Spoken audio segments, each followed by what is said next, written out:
할렐루야. 준비 찬송하겠습니다. 찬송가 88장입니다.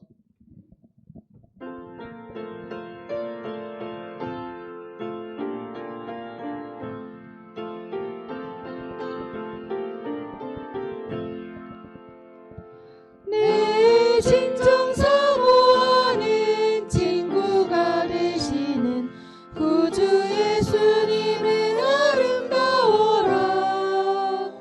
산 밑에 백합화요 빛나는 새벽별 주님 영원할 길 아주 없도다. 내 맘이 아플 적에 큰 위로 되시며 나 외로울 때 좋은 친구라. 주는 저 산 밑에 백합 빛나는 새벽별 이 땅 위에 비길 것이 없도다. 내 맘의 모든 염려 이 세상 오락도 주님 항상 같이 하여 주시고 시험을 당할 때에 악마의 계교를 즉시 물리치사 나를 지키네. 온 세상 날 버려도 주 예수 안 버려 끝까지 나를 돌아보시니. 주는 저 산 밑에 백합 빛나는 새벽별 이 땅 위에 비길 것이 없도다. 내 맘을 다하여서 주님을 따르면 길이 길이 나를 사랑하리니. 물불이 두렵지 않고 창검도 겁없네. 주는 높은 산성 내 방패시라. 내 영혼 먹이시는 그 은혜 누리고 나 진히 주를 뵙기 원하네. 주는 저 산 밑에 백합 빛나는 새벽별 이 땅 위에 비길 것이 없도다. 아멘. 찬송가 95장입니다.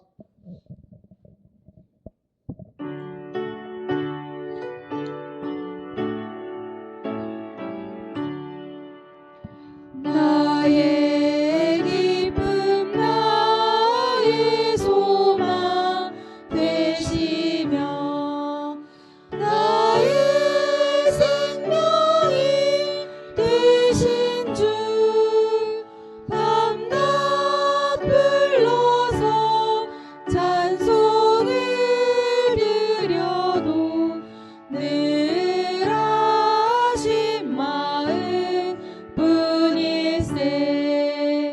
나의 사모하는 선한 목자는 어느 꽃다운 동산에 양의 무리와 늘 함께 가셔서 기쁨을 함께 하실까. 길도 없이 거친 넓은 들에서 갈 길 못 찾아 애쓰며 이리저리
찬송가 620장입니다.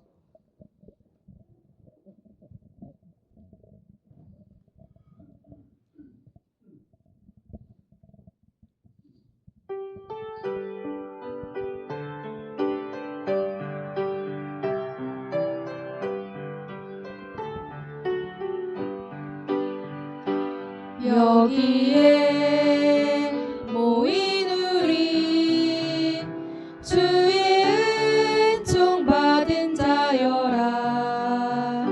주께서 이 자리에 함께 계심을 아노라. 언제나 주님만을 찬양하며 따라가리니 시험을 당할 때도 함께 계심을 믿노라. 이 믿음 더욱 굳세라. 주가 지켜주신다. 어두운 밤에도 주의 밝은 빛 인도하여 주신다. 주님이 뜻하시니 헤아리기 어렵더라도 언제나 주 뜻 안에 내가 있음을 아노라. 사랑과 말씀들이 나를 더욱 새롭게 하니 때로는 넘어져도 최후 승리를 믿노라. 이 믿음 더욱 굳세라. 주가 지켜주신다. 어두운 밤에도 주의 밝은 빛 인도하여 주신다. 여기에 모인 우리 사랑받는 주의 자녀라. 주께서 뜻하신 바 우리 통해 펼치신다. 고통과 슬픔 중에 더욱 주님 의지하오니 어려움 이겨내고 주님 더욱 찬양하라. 이 믿음 더욱 굳세라. 주가 지켜주신다. 어두운 밤에도 주의 밝은 빛 인도하여 주신다.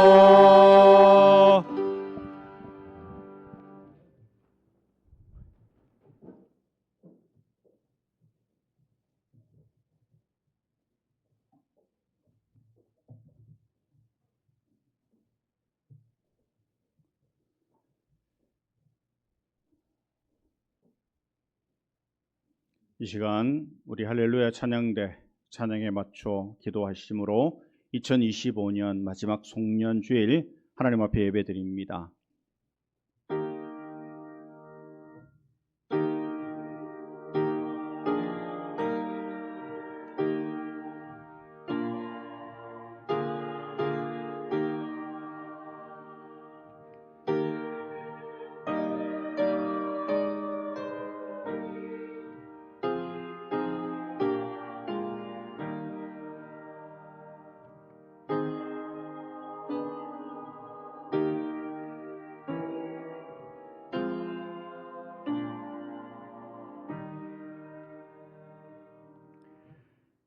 주의 목전에는 천년이 지나간 어제 같으며 밤의 한순간 같을 뿐임이니이다. 우리의 모든 날이 주의 분노 중에 지나가며 우리의 평생이 순식간에 다하였나이다. 우리에게 우리 날 계수함을 가르치사 지혜의 마음을 얻게 하소서. 아멘. 대대에 우리의 거처가 되시는 하나님, 2025년 한 해를 은혜 가운데 돌보아 주시고 때마다 시마다 권능의 손길로 붙잡아 주신 사랑에 감사를 드립니다. 송년주일을 맞이하여 지극히 겸손한 마음으로 하나님께 예배합니다. 덧없이 한 해를 보냈다는 자책감으로 안타까워하는 자녀들에게 위로와 평안을 더하여 주시고 지나온 세월보다 더욱 아름다운 미래를 열어주실 하나님의 섭리를 확신하게 하옵소서. 우리의 연수가 신속히 가는 것을 깨달아 내 생의 남은 시간을 온전히 주님께 드리는 결단이 있게 하여 주시옵소서. 예수 그리스도의 이름으로 기원하옵나이다. 아멘. 일어나셔서 우리 함께 찬양합니다.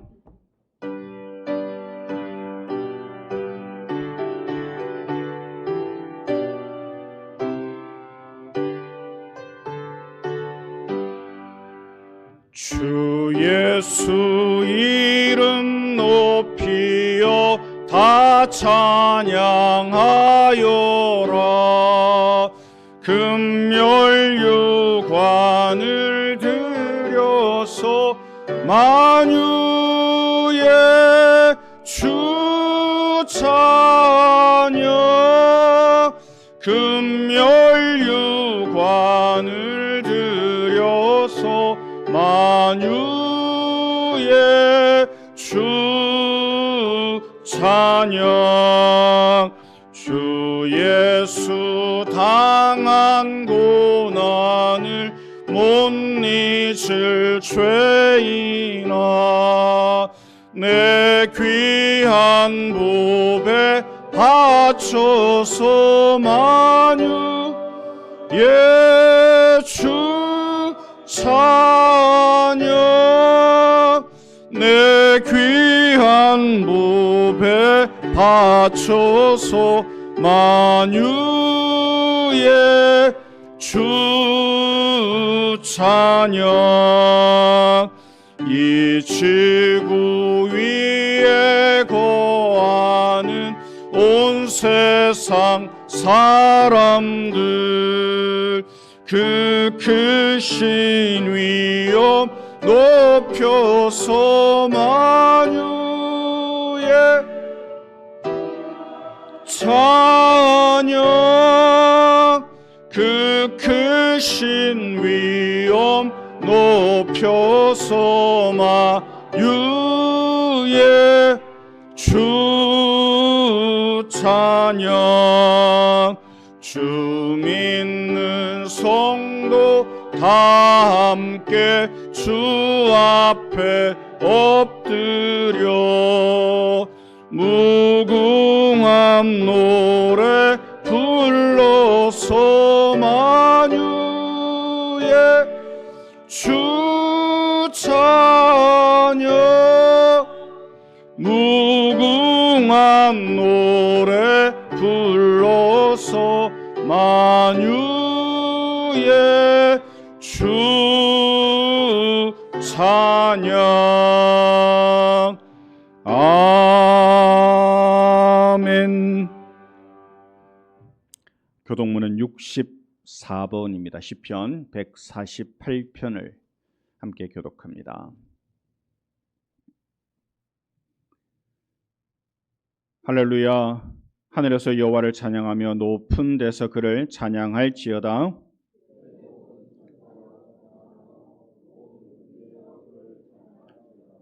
해와 달아 그를 찬양하며 밝은 별들아 다 그를 찬양할지어다.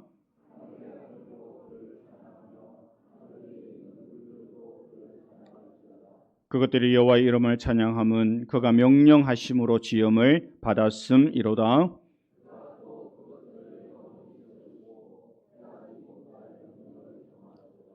여호와의 이름을 찬양할지어다. 그의 이름이 홀로 높으시며 그의 영광이 땅과 하늘 위에 뛰어나심이로다.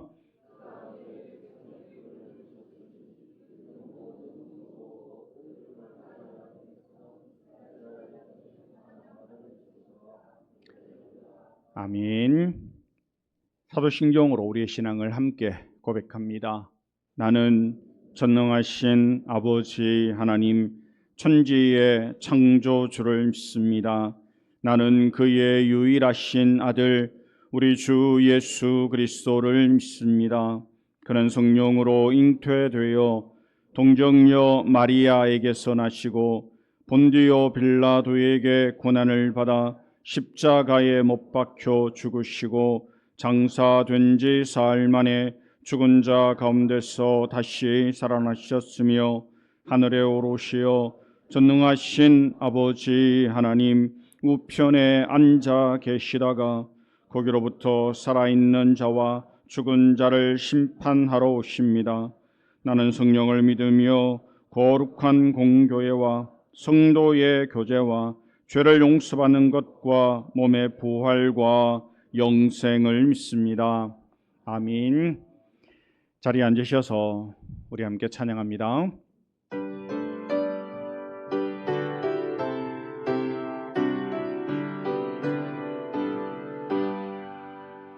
나의 갈 길 다가도록 예수 인도하시니 내 주 안에 있는 긍휼 어찌 의심하리요. 믿음으로 사는 자는 하늘 위로 받겠네. 무슨 일을 만나든지 만사 형통하리라. 무슨 일을 만나든지 만사 형통하리라. 나의 갈 길 다가도록 하시니 어려운 일 당한 때도 족한 은혜 주시네. 나는 심히 고단하고 영혼 매우 가라나. 나의 앞에 반석에서 샘물 나게 하시네. 나의 앞에 반석에서 샘물 나게 하시네. 나의 갈 길 다가도록 예수 인도하시니 그의 사랑 어찌 큰지 말로 할 수 없도다. 성령 감화 받은 영혼 하늘 날아갈 때에 영영 부를 나의 찬송 예수 인도하셨네. 영영 부를 나의 찬송 예수 인도하셨네.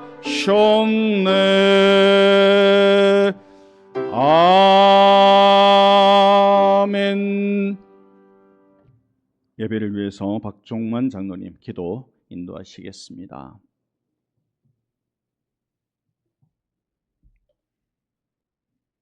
(2025년) 한 해 동안도 우리 모두를 변함없이 지켜주시고 여기까지 인도하여 주신 하나님께 감사와 찬송을 올려드립니다. 돌아보면 우리는 부족하고 연약하여 하나님의 도움이 없이는 살 수 없는 자들이지만 끝까지 사랑해 주셔서 인도하여 주신 은혜를 생각하며 올해 마지막 주일 예배를 기쁨으로 하나님께 올려드립니다. 이 시간 신령과 진정으로 예배를 드리오니 우리의 예배를 받으시고 말씀을 통하여 오직 하나님만 바라보는 복된 예배가 되도록 하여 주시옵소서. 올 한 해도 하나님의 은혜에 대한 감사보다는 세상의 염려와 불안감으로 주님의 자녀로서의 선한 삶을 살지 못한 것을 이 시간 회개합니다. 십자가의 보혈로 우리의 잘못된 것을 깨끗이 씻어주시고 새로운 영으로 우리의 마음을 채워주시사 새해에는 변화된 삶을 살아가도록 도와주시옵소서. 사랑의 하나님, 특별히 우리 교회를 사랑하시사 여기까지 인도하시고 성령 충만으로 성장하게 하시고 연합하여 선을 이루게 하셔서 감사를 드립니다.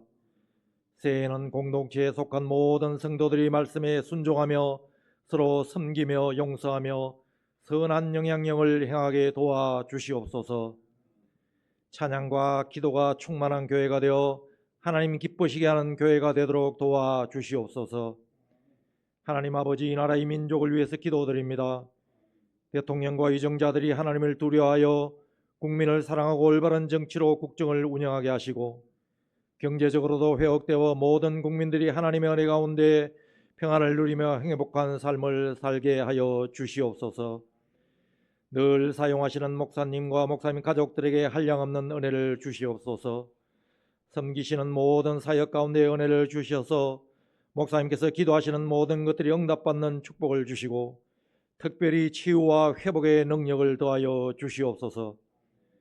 이 시간에도 무거운 짐을 내려놓고 간절히 기도하는 성도들의 기도를 들어주시고 응답하여 주셔서 육신과 영적인 문제가 해결되도록 도와주시옵소서.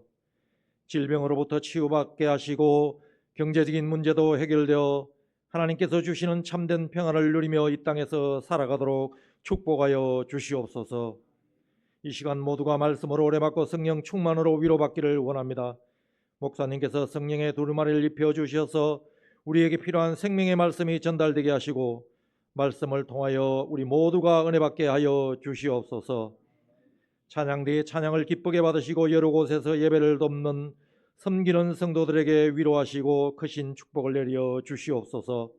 지금도 이곳에 임재하여 계시는 예수 그리스도 이름으로 감사하며 기도드렸습니다. 아멘.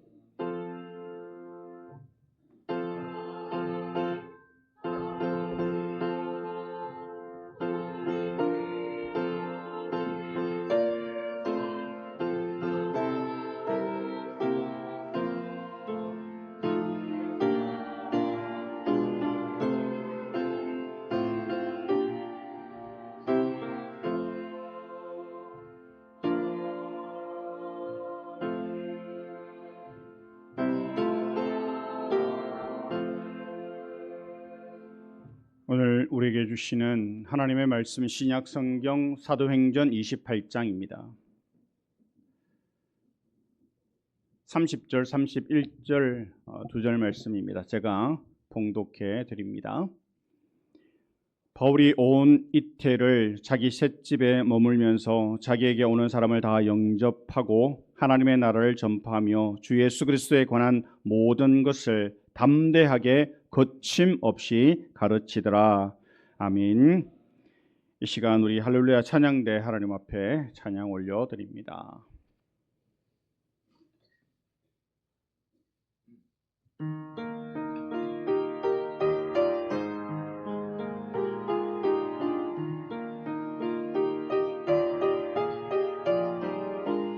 편찮는 주님의 사랑과 거룩한 보혈의 공로를 우리 다 찬양을 합시다.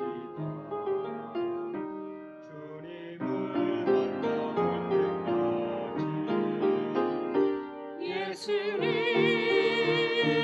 우리를 깨끗게 하시는 주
아멘.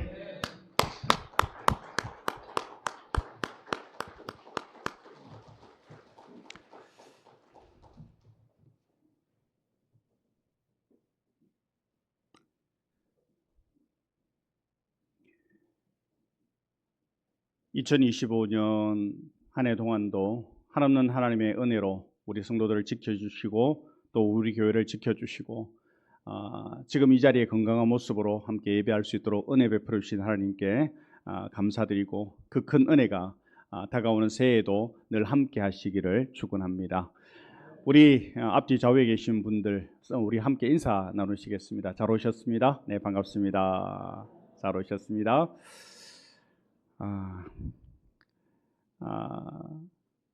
우리 당회가 보통 교회에서는 이제 규모가 큰 교회에서는 이제 반주를 하시고 지휘를 하시고 또 방송실에서 사역하시는 분들에게 일정한 금액을 드려요. 그런데 이제 우리 교회는 사실은 그렇게 드릴 수 있는 형편도 안 되고 또 그래서 그럼에도 불구하고 너무 많이 고생들을 하셔서 우리 찬양대 지휘를 하고 또 찬양단을 인도하고 또 반주로 또 방송실에서 섬겨주시는 분들에게 봉투는 얇은데 마음을 많이 담아서 준비를 했습니다. 그래서 이 시간 우리 이학조 집사님 대표로 나오셔서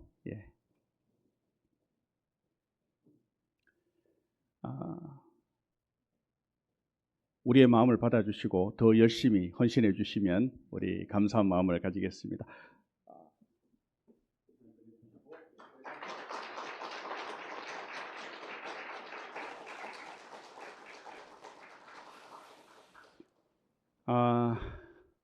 교회들마다 반주자가 없어서 전자 반주기를 사용하는 교회가 늘어납니다.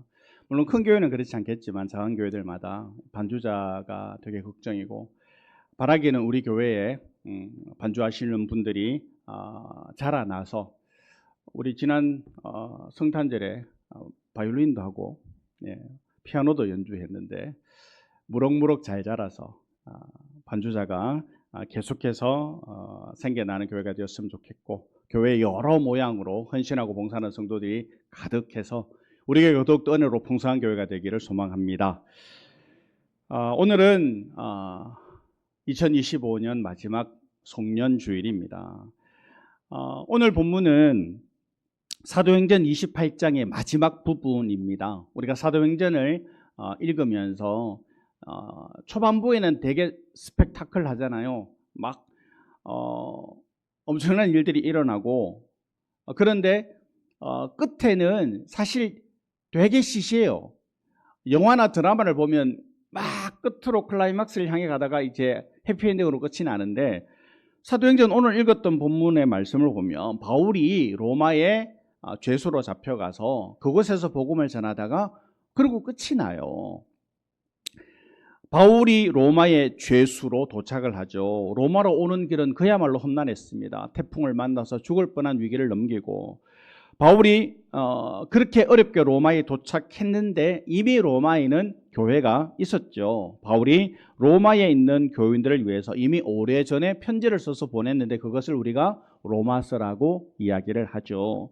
바울은 여전히 죄수의 몸으로 로마 황제의 재판을 기다리고 있는데 로마의 황제의 재판을 받으려는 사람들이 너무 많았기 때문에 감옥에는 다 들어갈 수가 없고 자기가 집을 얻어서 그곳에서 가택연금을 당하며 그곳에서 재판을 기다리고 있었는데 그런데 바울은 그곳에서도 하나님의 나라를 전파하며 주 예수 그리스도에 관한 모든 것을 담대하게 거침없이 가르치더라. 이렇게 사도행전이 끝이 납니다.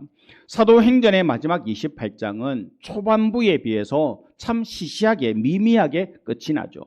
사도행전의 초반에는 오순절 성령 사건과 베드로의 설교로 하루에 5,000명이 회개하고 돌아오는 그리고 베드로가 기도했더니 안전뱅이가 일어나는 놀라운 역사들이 일어났죠. 그런데 사도행전 마지막에 와서는 바울이 죄수로 로마에 끌려옵니다. 로마에 도착했지만 고작 몇 사람의 형제들을 만난 이야기로 사도행전이 끝을 맺고 있습니다. 죽을 고비를 넘기며 어렵게 로마까지 온 그가 보여준 행보로는 너무 미미하죠. 에이라고 실망할 수 있는 그런 본문임에 틀림없습니다. 그러나 사도행전은 끝나지 않은 책입니다. 계속 쓰이고 있는 책이라는 거예요. 아마 우리 성도님들이 어떤 집회나 어떤 청소년 수련회나 이런 데 가보면 액츠 29라고 사도행전 29장이라고 이렇게 타이틀이 붙은 그런 문구들을 보신 적이 많을 텐데, 사도행전은 28장에서 끝이 나는 게 아니라 우리가 새롭게 29장, 30장을 써내려가야 되는 책이다라는 의미입니다. 바울의 인간적인 생애는 거의 끝이 나는 시점이지만 사도행전은 28장으로 끝나지 않습니다. 29장은 읽는 독자들의 몫이죠. 우리들은 계속되는 사도행전의 주인공이 되어야 합니다. 제가 이제 작년에는 요람을 내지 않았고요. 올해 이제 요람 작업을 하면서 교회 연역을 적어요. 몇 년, 몇 월, 며칠에 무슨 일이 있었고 어떤 행사를 했고, 우리가 지난 2년 동안 요람을 내지 않아서 뭐 LED 화면을 새로 단 거, 그리고 뭐 누가 와서 찬양 집회한 거, 부흥회 한 거, 이런 기록들을 우리 교회 연역에 기록을 해요. 바라기는 2026년에는 우리 하나교회 모든 성도들이 각자의 사도행전 29장을 써 나가기에 부족함이 없는, 정말 하나님께서 역사하시는 성령 충만한 한 해가 되시기를 다시 한번 축원합니다. 바울은 사도행전 29장을 읽어보지 못했죠. 그러나 바울이 생각한 것보다 훨씬 더 크고 놀라운 역사가 세계 곳곳에서 일어났습니다. 사도 바울은 사도행전 28장에서 그의 생을 마감합니다. 그러나 역사를 보면 유럽으로, 미국으로, 중국으로, 일본으로, 한국으로 이 복음이 전해 들어와서 정말 사도행전에 그 기록되지 못한 수많은 역사들이 각 나라에 일어났다라는 거예요. 바울이 생각한 것보다 훨씬 더 크고 놀라운 역사가 일어났습니다. 바울은 물론 예수님의 제자들은 모두 순교의 제물이 되죠. 많은 성도들이 핍박을 당하고 순교를 당합니다. 초대교회 성도들은 박해를 견디며 사방으로 흩어집니다.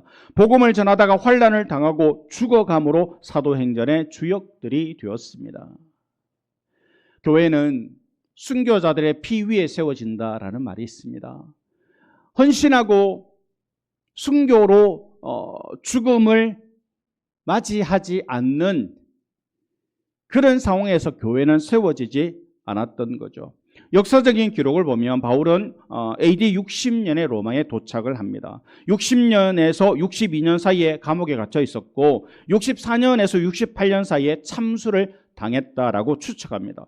네로 황제 시대에 로마의 대화재 사건이 일어나죠. 로마 당국은 대화재의 책임에 대한 희생 제물을 찾고 있었는데 그 당시에 급부상하고 있던 그리스도인들에게 뒤집어 씌웁니다. 이 그리스도인들이 이 로마의 체제에 반역해서 불을 질렀다. 거짓, 요즘 말로 하면 가짜 뉴스를 퍼뜨린 거죠.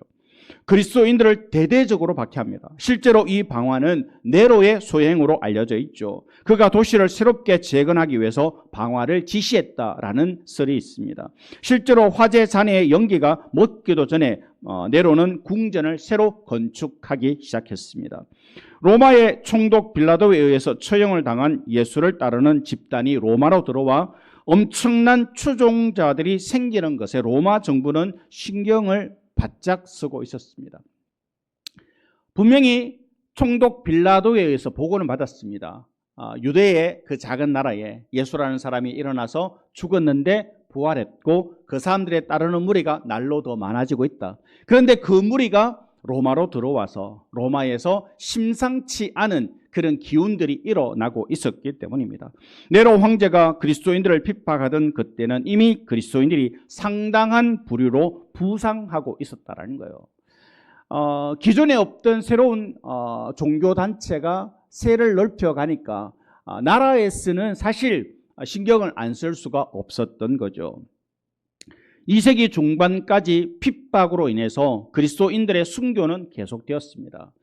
우리가 그림이나 영화를 통해서 보지만 그 당시에 예수를 믿으면 참 많은 핍박을 당했죠. 사자 우리에 던져지기도 하고, 산 사람을 십자가에 매달아 화형을 시키기도 하고, 톱으로 쓸고 칼로 가죽을 벗기고, 정말 상상할 수 없는 환난과 핍박이 이어졌습니다. 순교는 계속되었죠. 그리스도인들의 모임을 사악한 미신을 따르는 불건전한 집단으로 여기며 핍박을 하는데 300년을 지나며 기독교가 어느새 로마 제국의 공식 종교가 됩니다. 특이한 것은 교세를 확장하기 위한 조직화나 어떤 노력을 하지도 않았는데 한 사람 한 사람에게 전해진 복음이 결국은 로마 전체를 기독교가 공식 종교로 만들어지게 되었다라는 거예요. 기독교 초기에는 예수를 받아들이는 순간부터 수많은 위험이 뒤따랐죠. 그럼에도 불구하고 많은 사람들이 그리스도인이 되었습니다. 어떤 힘이 작동되었기에 예루살렘에서 유대로, 유대를 거쳐 로마에까지 복음이 전 세계로 퍼져 나가게 되었을까요? 이 질문의 답을 우리는 사도행전 마지막 부분을 통해서 살펴보려고 합니다. 역사 속에서 복음이 인간에 의해 왜곡되기도 하고 교회가 그 많은 모순을 드러내기도 했습니다. 그럼에도 복음의 역사는 단 한순간도 멈추지 않았죠. 하나님의 나라는 하나님이 주도해 가십니다. 사도행전의 끝은 겉으로 보기에는 미미해 보입니다. 기독교 초기에는 로마 제국에 비해 그리스도인들은 초라해 보였죠. 그러나 300년 만에 로마 제국은 역사 속으로 사라지고 교회는 로마를 넘어 전 세계로 오늘 우리에게까지 멈추지 않고 오게 되었습니다. 복음은 사라지지 않습니다. 눈에 보이는 교회는 허약하지만 우리 안에 있는 복음은 강력합니다. 오래 믿은 성도일수록 복음에 대한 확신이 자꾸 줄어들어요. 그리고 자꾸 인간적인 생각으로 신앙생활을 하려고 해요. 그런데 이제 막 믿음을 가진 사람들은 복음의 그 강력한 역사에 힘입어 새로운 삶을 사는 것을 우리가 보게 됩니다. 바라기는 묵은 땅을 기경하고 자꾸만 딱딱해져가고 완악해져가고 강팍해가는 우리의 심령을 갈아엎고 복음이 심지어 30배, 60배, 100배의 열매를 맺는 우리 하나교회 모두가 되기를 소원합니다. 복음의 역사가 강력하게 임하기 위해서는 우리의 이 강팍한 심령이 기경되어지고 거기에 복음의 씨앗이 뿌려져서 마침내 살아나는 그런 놀라운 역사가 우리 가운데 있어야 할 줄로 믿습니다. 복음은 지상의 교회나 인간의 허약함 안에 갇히지 않습니다. 하나님의 나라는 멈추지 않고 계속 성장하고 있습니다. 기독교 2000년의 역사가 그것을 증명해 주고 있죠. 세상을 보면 겉으로는 대단해 보이고 화려해 보이지만 그러나 얼마 못 가 사라져 버리더라는 거예요. 세상의 어떤 조직이나 기업도 영원하지 않습니다.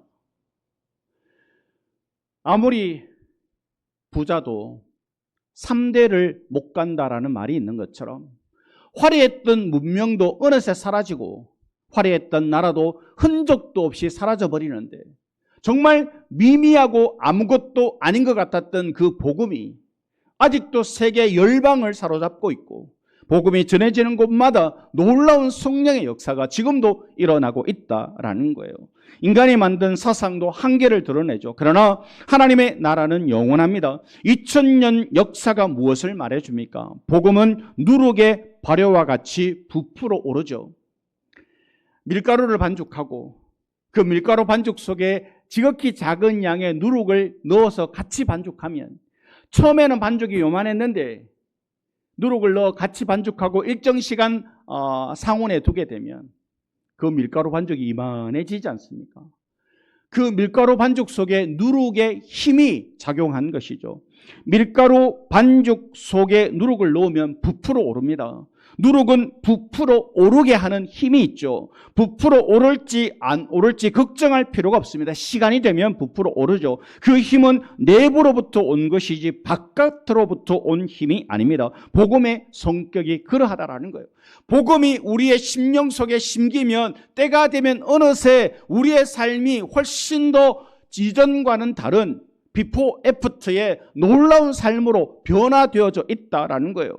문제는 진짜 복음을 가졌느냐가 중요합니다. 교회가 참 예수의 복음을 가지고 있으면 누룩 진짜 복음이 있는가 없는가가 정말 중요하다라는 거예요. 교회가 쇠퇴하지 않고 성장하는데 가장 중요한 이유는 그 교회가 전하는 복음이 살아있느냐 죽었느냐의 문제고, 각각 성도의 삶의 성장과 영적 충만의 역사가 일어나느냐 일어나지 않느냐의 문제도 복음이 우리 속에 들어와서 우리의 심령을 뒤집어 엎고 그 속에서 아름다운 열매가 맺히느냐에 따라 다르다라는 거예요. 정녕 우리 심령 속에 그 하나님의 말씀에 복음이 심겨져서 누룩이 가루를 변화시키듯 부풀어 오르게 하듯 하나님의 말씀이 내 심령 속에 심겨져서 오늘도 내 인생을 변화시켜 가느냐에 달려 있다라는 거예요. 누룩은 반죽 속에서 발효가 일어나 확장을 하죠. 시간이 되면 발효의 과정을 통해서 팽창합니다. 초기 교회의 역사를 보면 전도를 강조하지 못했어요. 왜냐하면 복음을 받아들이면, 예수를 믿으면 환난과 핍박이 어마어마하게 임했기 때문에 쉽게 복음을 전하지 못했어요. 소수의 사람들이 예배를 드릴 때도 밖으로 그 소리가 새어나가면 안 되니까 문을 다 닫았어요. 찬양을 크게 부를 수도 없었어요. 그들은 문을 다 닫고 지하 같은 곳에 들어가서 조용한 목소리로 찬양하고 예배하고 기도했죠. 외부로 알려지면 다 잡혀가서 엄청난 고난을 받으니까요. 그럼에도 복음은 퍼져나갔습니다. 그리스도인의 삶 자체는 숨길 수가 없었죠. 사랑과 재채기는 숨기지 못한다라는 말이 있잖아요. 내가 지금 누군가를 사랑하면 얼굴에 그게 나타나요. 많은 사람들이 야 요즘 얼굴 좋네, 너 좋은 일 있어? 너 연애해? 이렇게 말하잖아요. 재채기가 나오면 어떤 중요한 자리에서도 그걸 숨길 수가 없어요. 나오는 재채기를 안 할 수가 없지 않습니까? 그렇게 환난과 핍박이 임하는 초대교회였는데, 그래서 사람들이 모여서 예배할 때도 문을 다 닫고 조용하게 예배했는데, 그런데도 복음이 사방팔방으로 전해졌다라는 거예요. 노예로 있든지 장사를 하든지 성도의 삶은 사람들에게 도전과 충격을 줍니다. 성도들의 삶은 달랐죠. 그동안 본 적 없는 새로운 삶이었습니다. 그전에는 사람들이 전부 다 목적 없는, 소망 없는, 희망 없는, 그래서 그저 죽지 못해 사는 삶이었다면, 예수를 믿는 사람들의 눈빛이 달랐거든요. 예수 믿는 사람들의 삶이 달랐거든요. 사랑하며 헌신하며 섬기는 삶인데도 더 멋지게 보였거든요. 그래서 개인적인 관계 속에서 복음이 전해집니다. 아, 저 사람을 저렇게 변화시킨 건 뭘까? 저 사람이 저렇게 행복하게 살아가는 원동력이 뭘까? 저 사람이 저렇게 힘차게 살아가는 이유가 뭘까? 사람들은 궁금해했고, 그것을 전해 듣고는 한 사람씩 한 사람씩 믿는 자의 수가 더 많아졌다라는 거예요. 2000년의 역사 속에 어떻게 교회가 성장하고 확장되었는지 말로 설명하기가 어렵습니다. 바울이라는 한 사람의 인생을 무엇이 그렇게 바꿨는지 그것도 몇 마디의 말로 설명하기가 어렵습니다. 예수를 믿는 사람들을 잡아가도록 죽이건 일에 앞장서였던 그였지만, 예수의 복음이 바울 안으로 스며들어가는 그 순간 설명할 수 없는 일들이 일어나죠. 그 복음은 마치 반죽 안에 들어가 있는 누룩이 발효되는 과정을 통제할 수 없는 것과도 같습니다. 그의 삶을 바꾸어 놓았죠. 누룩이 한번 가루 속에 들어가서 발효를 시작하게 하면, 발효가 시작되면 그걸 멈출 수가 없다라는 거예요. 그 누룩의 힘이 닿을 때까지 가루는 부풀어 오르고 부풀어 오르고 2배, 3배로 부풀어 오르게 된다는 거예요. 정말 하나님의 복음이 우리의 심령 속에 심겨질 때는 그런 놀라운 역사가 일어나게 되는 줄로 믿습니다. 사도 바울이 다메섹 도상에서 예수 믿는 사람을 잡으러 가는 그 길에서 예수를 만나 그의 인생이 송두리째 바뀝니다. 멈출 수 없을 정도로 그의 인생이 바뀝니다. 누룩의 변화 과정은 은밀하게 진행됩니다. 하룻밤을 지나고 나면 부풀어 있죠. 오늘의 교회도 세상의 관점에서 보면 주류가 아닌 것처럼 보입니다. 삼성, LG, 현대 대단해 보이지 않습니까? 그에 비해서 교회는 미미해 보이지만, 그러나 세계적인 기업이나 조직에 비하면 교회가 대단해 보이지 않습니다. 겨자씨처럼 작고 보잘것없습니다. 반죽 속의 누룩처럼 잘 보이지도 않습니다. 그런데 퍼져 나가고 부풀어 오르고, 저 교회는 성도들이 나이가 많아서 다 사라져서 문 닫아야 되는 교회인데 또 다른 누군가가 그 자리를 채우고, 그 교회가 존속되는 이유는 이 교회는 사람들에 의해서 유지되는 교회가 아니라 말씀에 의해, 하나님의 역사에 의해 교회가 존속하기 때문이라는 겁니다. 복음이 그런 능력을 가지고 있습니다. 복음이 한 개인에게 제대로 들어가기만 하면 그의 인생을 완전히 바꾸어 놓습니다. 가족 중에 한 사람이 예수를 믿게 되면 한 가문이 다 예수를 믿게 되는 일들이 일어납니다. 남편이 교회를 안 다녔는데 아내 때문에 교회를 나가게 되고, 자녀들이 교회를 안 다녔는데 부모님 때문에 교회를 나가게 되고, 부모님이 교회에 정 관심이 없었는데 자녀들이 교회에 나가서 다시금 교회에 관심을 가지는 일들이 허다하게 일어납니다. 복음은 그만큼 능력이 있기 때문입니다. 좌우의 날선검같이 관절과 골수를 찔러 쪼개는 그런 생명력이 복음 안에 있기 때문입니다. 바울은 죽기 직전까지 복음을 전했습니다. 30절에 바울이 온 이태를 자기 셋집에 머물면서 자기에게 오는 사람을 다 영접하고, 바울은 로마에서 재판받기 전 가택연금의 형태로 있었죠. 그럼에도 불구하고 일정한 자유가 주어졌기 때문에 그는 기회가 주어지는 대로 끊임없이 하나님의 말씀을 계속 가르쳤습니다. 누가는 바울이 구금되어 2년이 지난 뒤에 그에게 무슨 일이 일어났는지에 대해서 말하지 않습니다. 바울의 그 다음 여정에 대한 계획도 밝히지 않습니다. 분명한 것은 하나님 나라와 예수 그리스도에 관한 모든 것을 바울이 그 어려운 상황 속에서도 계속 가르치고 있었다라는 거예요. 바울이 전한 것은 항상 하나님 나라와 복음이었습니다. 세상에서는 시대마다 상황에 따라 변신을 합니다. 사람들의 입맛에 맞는 복음을 만들어냅니다. 그러나 복음은 언제나 복음이죠. 조금도 바꾸거나 꾸며낼 이유가 없습니다. 예수 그리스도의 복음은 어제나 오늘이나 영원토록 동일합니다. 예수의 복음만이 하나님의 나라로 가는 유일한 길입니다. 모든 인류는 예수로 구원을 받아야 합니다. 복음을 전하는 것이 미련하게 보여도 복음을 전해야 합니다. 사도행전 마지막 구절에서 바울이 보여주었던 모습은 우리에게 큰 울림을 주는데, 31절 말씀을 우리 같이 한번 읽어보겠습니다. 시작. 하나님의 나라를 전파하며 주 예수 그리스도에 관한 모든 것을 담대하게 거침없이 가르치더라. 아멘. 바울의 삶의 태도는 명확합니다.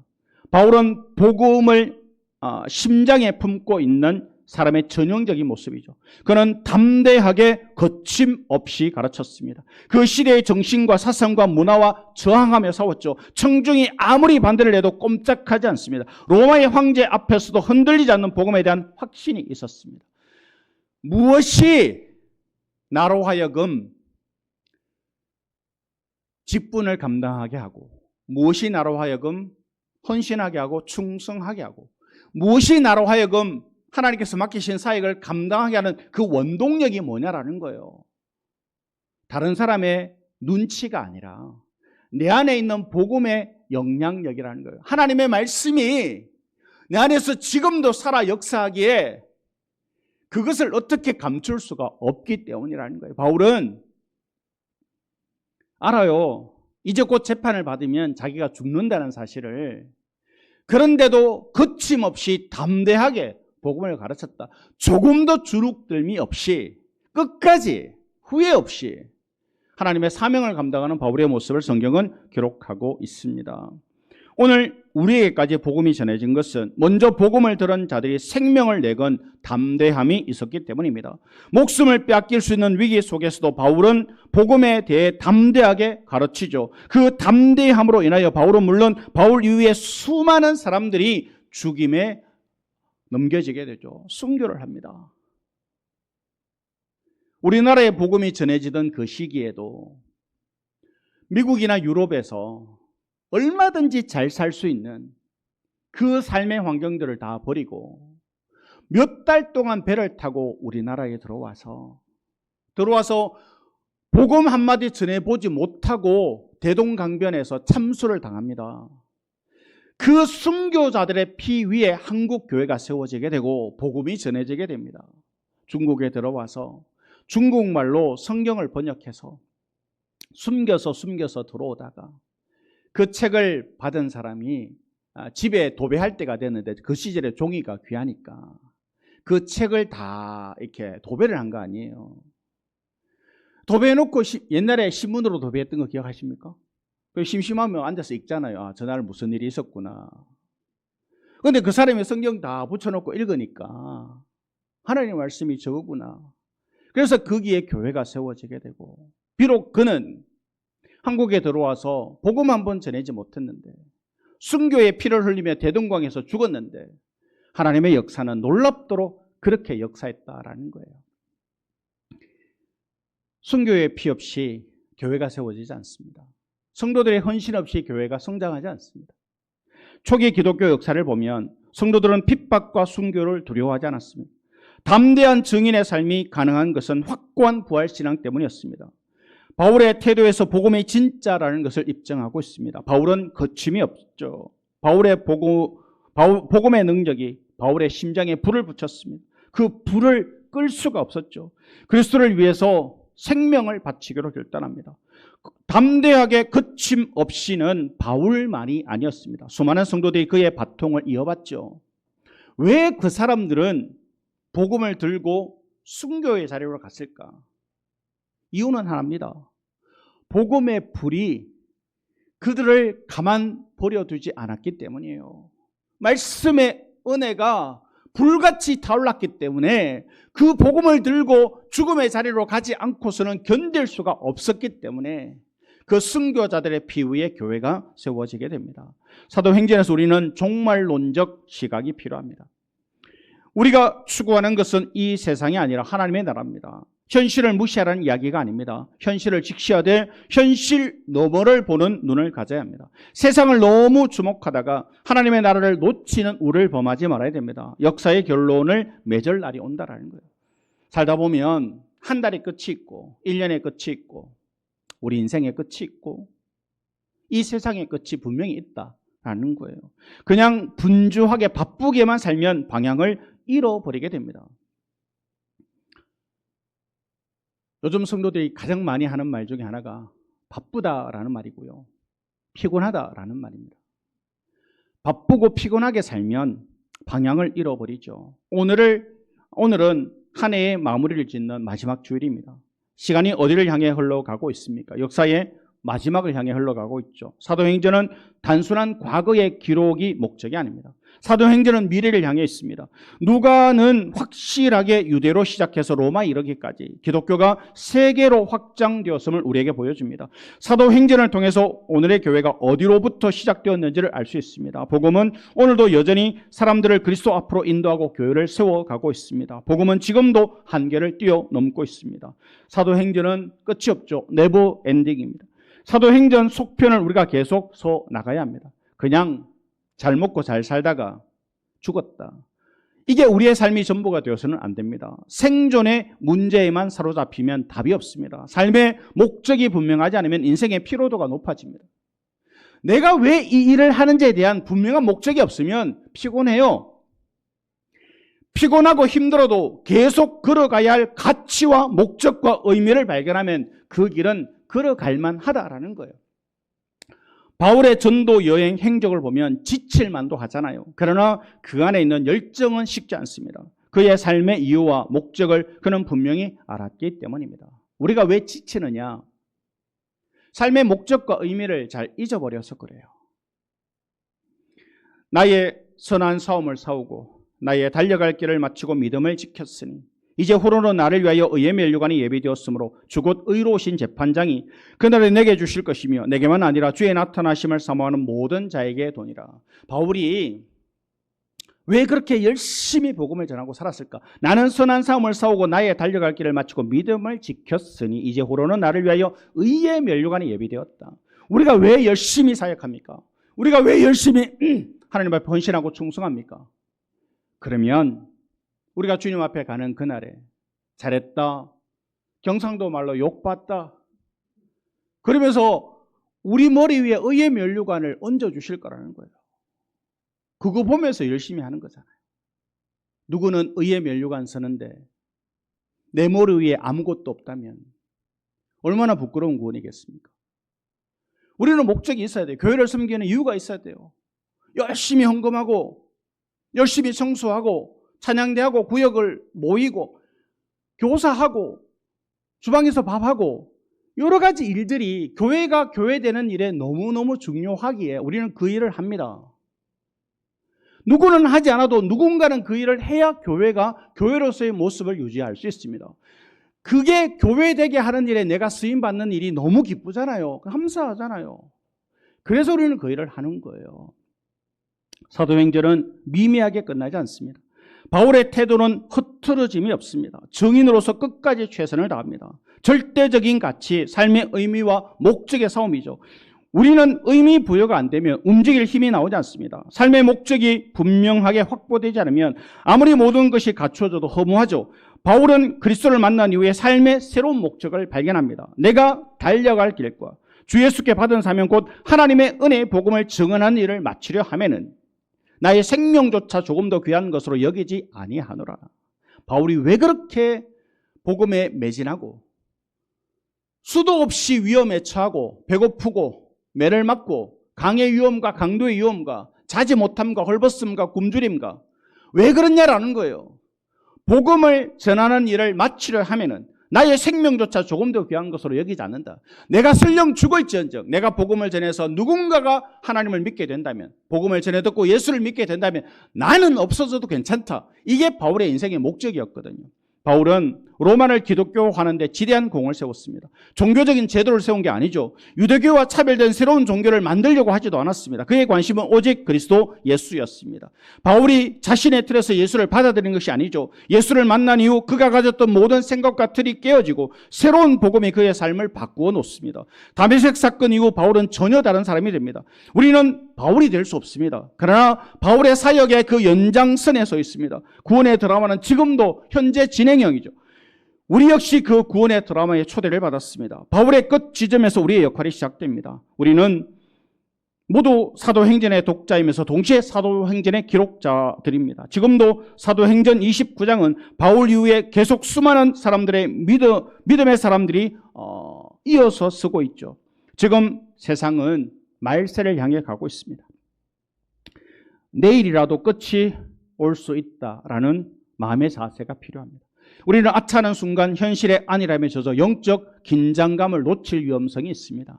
지금은 자다가 깰 때라고 성경은 말씀합니다.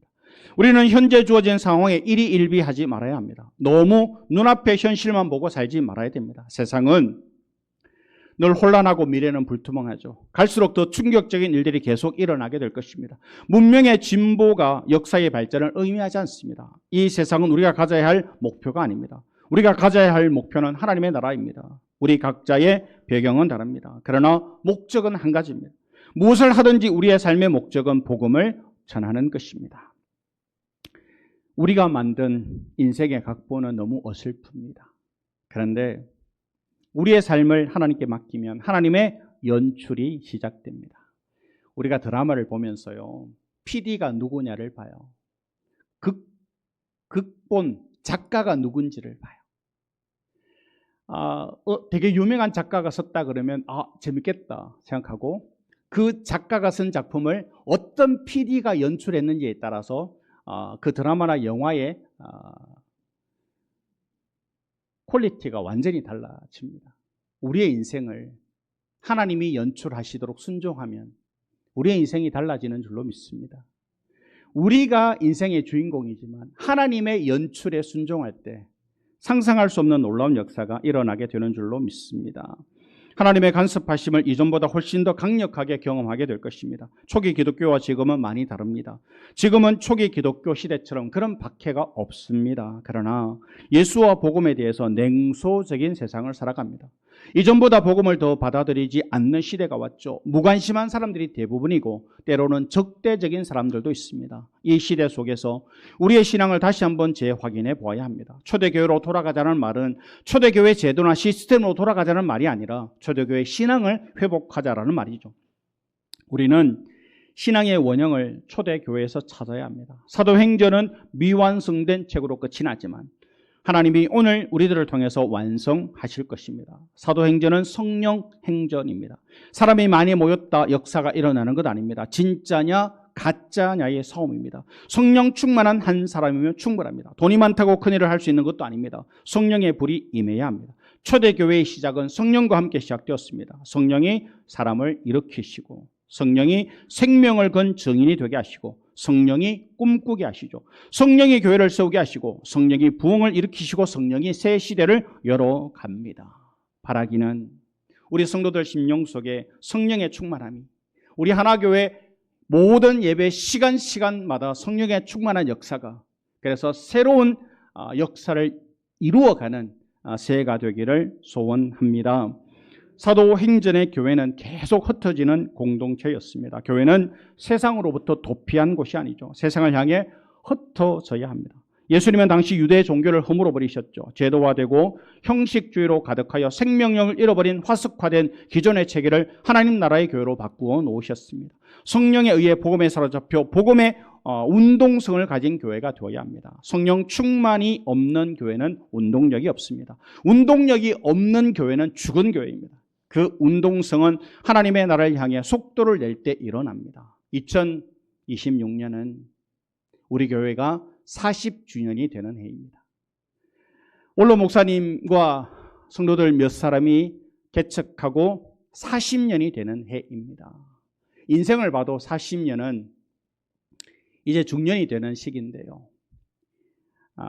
우리 교회가 40주년을 맞이하면서 정말 성령 충만하여 사도행전 29장을 이어서 서 나가는 교회가 되기를 소원합니다.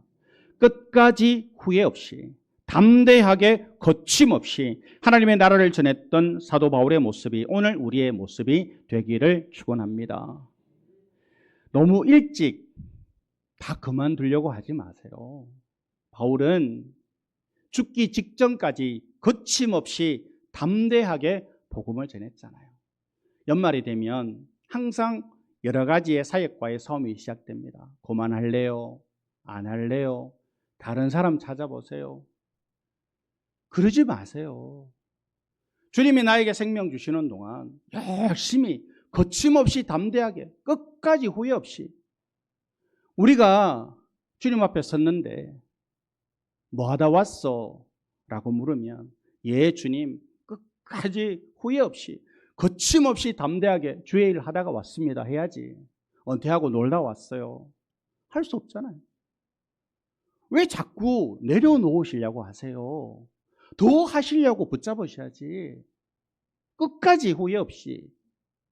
사도 바울은 이제 그렇게 열심히 복음을 전하다가 감옥에 갇혔으니 쉴만하잖아요. 그런데 오는 사람들을 붙잡고 거침없이 담대하게 복음을 전해서 사도행전 28장이 끝이 나지만 29장 30장을 서 나가잖아요. 우리 교회가 앞으로 나가기 위해서는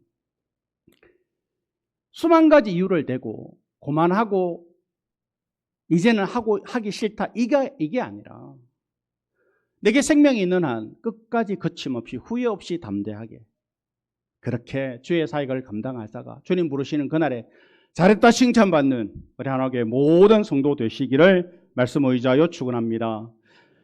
하나님 아버지 감사합니다. 2025년 송년주일 올해도 참 다사다난했고 여러 가지 많은 일들이 있었으나 하나님의 은혜로 지금까지 올 수 있는 한 해였습니다. 하나님 우리 하나교회가 내년에는 40주년을 맞이합니다. 하나님 성령 충만한 교회가 되게 도와주시고 사도 바울처럼 거침없이 담대하게 끝까지 후회 없이 하나님의 말씀 붙잡고 성령 충만하여 사역들을 감당하는 그래서 아름다운 성령의 열매가 주렁주렁 맺히는 우리 하나교회 되게 하여 주옵소서. 감사드리며 예수님 거룩하신 이름으로 기도합니다. 아멘. 우리 함께 찬양합니다.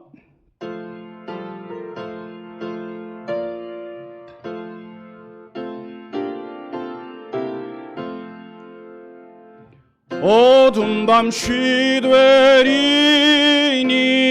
내 직분 지켜서 찬 이슬 맺힐 때에 일찍 일어나 해 돋는 아침부터 힘써서 일하러 일할 수 없는 밤이 속히 오리라. 어두운 밤 쉬되리니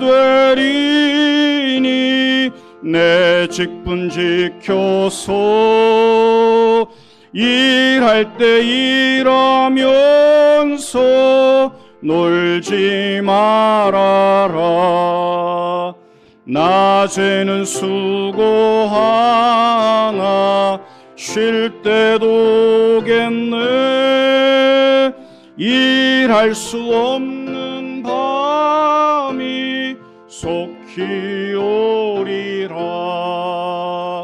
어두운 밤 쉬되리니 직분 지켜서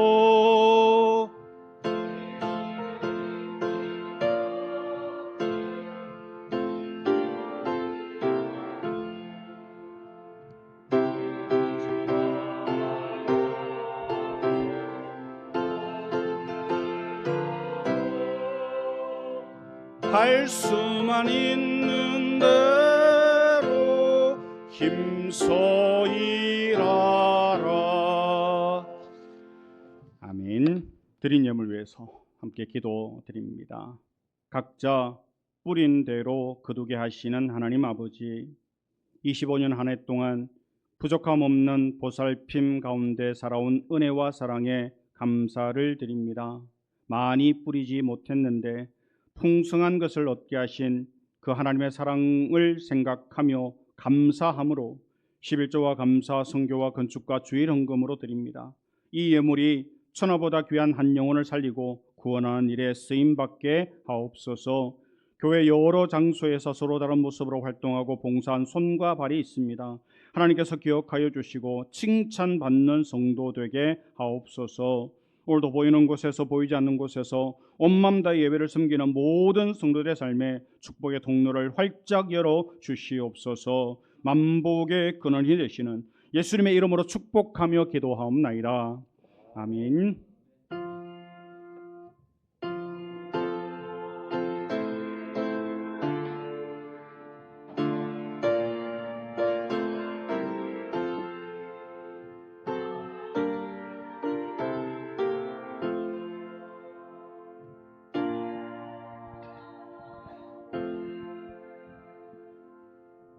예, 교회 소식 전해드리겠습니다. 오늘은 2025년 송년주일로 지킵니다. 지금까지 지켜주신 은혜를 진심으로 감사하며 예배 드리시기를 바라겠습니다. 정심 식사 후 1시 20분에 본당에서 함께 찬양하고 예배를 드리는 후 구역 예배로 꼭 모이시고 목회의 일기를 제출해 주시기를 바라겠습니다. 오늘 수요일 31일 밤 11시 30분에 송구영신 예배를 드립니다. 송구영신 예배로 수요일 예배는 모이지 않도록 하겠습니다. 예배 중에 성찬식이 있습니다. 기도로 준비해 주시기를 바라겠습니다. 성경 일독으로 김영중 집사님 사독을 하셨습니다. 감사합니다. 이번 주가 생일자는 이영선 성도님, 이점희 권사님입니다. 오늘 점심 식사의 떡은 이정희 권사님께서 범사에 감사함으로 준비하셨습니다. 광고에는 없지만 우리 원로 목사님 미국의 자녀들 집에 출타 중에 있습니다. 건강을 위해서 기도해 주시기를 부탁드리겠습니다. 교회 소식 이상입니다. 예, 송구영신 예배 우리 성도님들 잘 아시지만 새로 오신 분들은 잘 모르실 것 같아서 말씀드립니다. 예물을 뒤에 헌금함에 넣지 않습니다. 기도 제목을 쓰셔서 예물을 들고 이제 쭉 나오셔서 예물을 먼저 드리고 성찬을 받고 말씀 카드를 뽑고 자리에 들어가시면 됩니다. 그러니까 예물을 준비하셔서 기도 제목도 정성껏 쓰시고 그래서 한 줄로 쭉 나오셔서 성찬도 하시고 그리고 말씀 카드도 뽑고 그렇게 들어가면 되니까 구역에서 새로운 가족들에게 잘 안내해 주시면 감사하겠습니다. 우리 생일 맞으신 분들 위해서 잠시 기도할 텐데요. 우리 생일 맞으신 분들 자리에서 잠시 일어서 주시면 감사하겠습니다. 하나님, 우리 이영선 성도님, 하나님께서 택한 백성 예전부터 알고 지내게 하셨다가 또 때가 되어 다시 교회에 등록하고 함께 신앙생활할 수 있도록 은혜 주시니 감사합니다.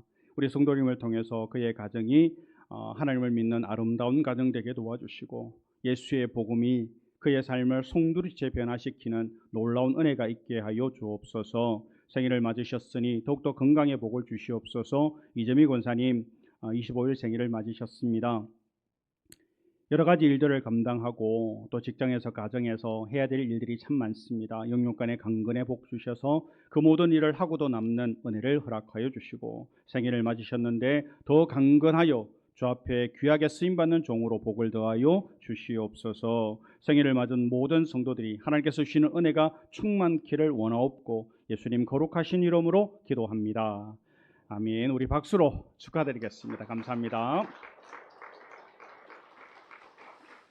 자리에서 일어나셔서 우리 함께 찬양하시겠습니다.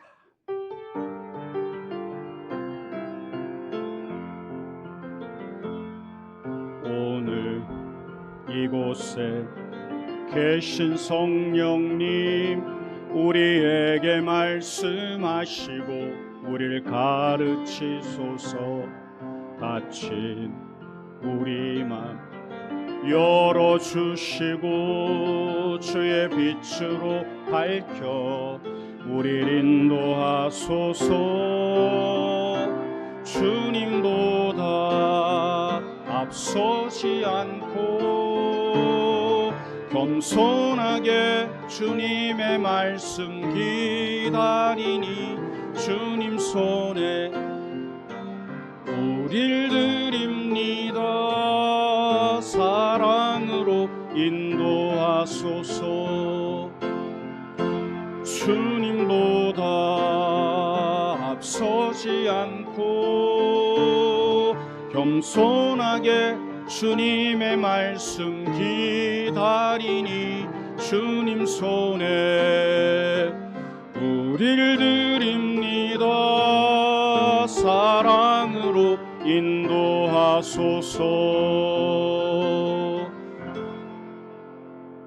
지금은 우리 주 예수 그리스도의 은혜와 하나님 아버지의 그 크신 사랑하심과 성령의 역사하시고 교통하시고 충만하심이 어려움 많고 힘들었던 25년에도 한결같은 은혜로 지켜주셨다가 다시금 은혜 가운데 성령 충만한 가운데 새해를 맞게 하시고 끝까지 후회 없이 거침없이 담대하게 주의 사명 감당하며 주 앞에 영광 돌리기를 다짐하는 여기 모든 주의 백성들 가운데 지금부터 영원토록 함께 하시기를 간절히 축원하옵나이다.